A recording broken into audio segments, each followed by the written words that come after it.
From a very young age, we are subjected to two types of tasks, the have-tos and the want-tos. There is very little life in the have-tos since you're being pushed to do this. Then, one fine day, you discover how you can put things off for another moment or for another day. Procrastination is born within you. So by virtue of multiple postponements, you turn procrastination into a habit. But since you ultimately have to do it, you end up doing it at the very end. So both these patterns, the postponement and the negativity because of backending, send the brain a negative message.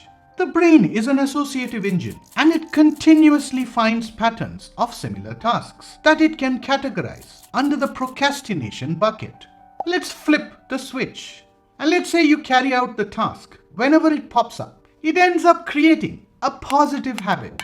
If you haven't realized yet, habits and procrastination are merely two sides of the same coin. So when I did a short survey amongst you on what you would want to improve for a boost in productivity, guess which options you guys chose?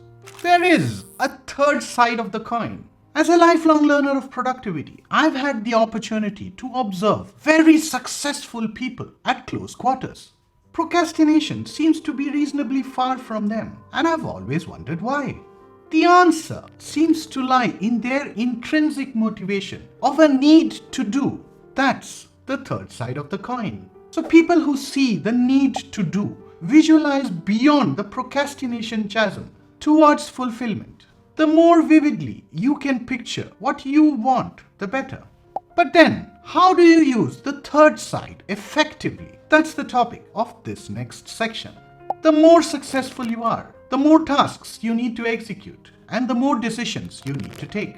But rather than getting bogged down with indecisiveness, executing on top 2 or 3 tasks help you reach towards that goal. That's where the second brain elements in our human body, the heart and the gut, really shine. A principal method that the more successful people use towards becoming more productive is outlined in the next section. Just a reminder that the more value you provide to others, the more productive you can become. So BJ Fogg probably describes tiny habits the best in his book with the same name. When something is difficult to do, then the brain starts to drift towards procrastination. By breaking down difficult tasks into tiny steps, it quickly becomes doable and execution becomes a breeze. By combining doable tasks with something more motivating, you get through the boring parts much easier.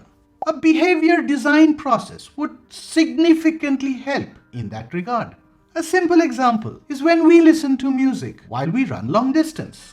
The trick lies in our identifying golden behaviors to drive your designed change. A question that often comes to mind is, which habit group do I need to focus on?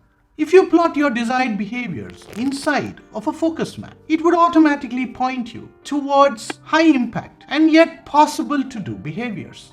By combining those tiny habits with this technique, you make behaviors easy to do.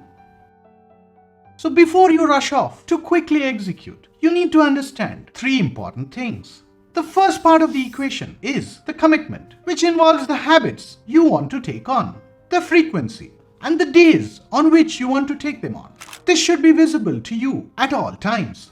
I use a habit string to reflect this inside my habit tracker template. The second part is keeping score. That's available by looking at the gap string, which clearly tells us how many more repetitions of the habit you need to carry out that week to close the loop. Despite your best efforts, things will need a course correction. Having a dashboard embedded which quickly tells you the days your habits are not being executed well, combined with which habits you are ignoring, keeps you real. Before you go, let's bust some myths that may still be following you. But I'm lazy. Procrastination and laziness are 2 very different things. Lazy people are very happy being lazy. Procrastinators feel the guilt because they can't force themselves to start. But I work better under pressure. By simply postponing things, you cease to enjoy the process. An example is going to the most expensive restaurant in town and gobbling down your meal because you have a deadline to meet. I don't have enough discipline. Discipline is a muscle. The more you exercise it, the stronger it gets. So take it slowly and give yourself the time. If you're not yet part of this community, do consider subscribing and don't forget to hit the bell icon to stay notified of new videos. If you like this video, consider sharing it with your friends. Stay safe, stay healthy, peace.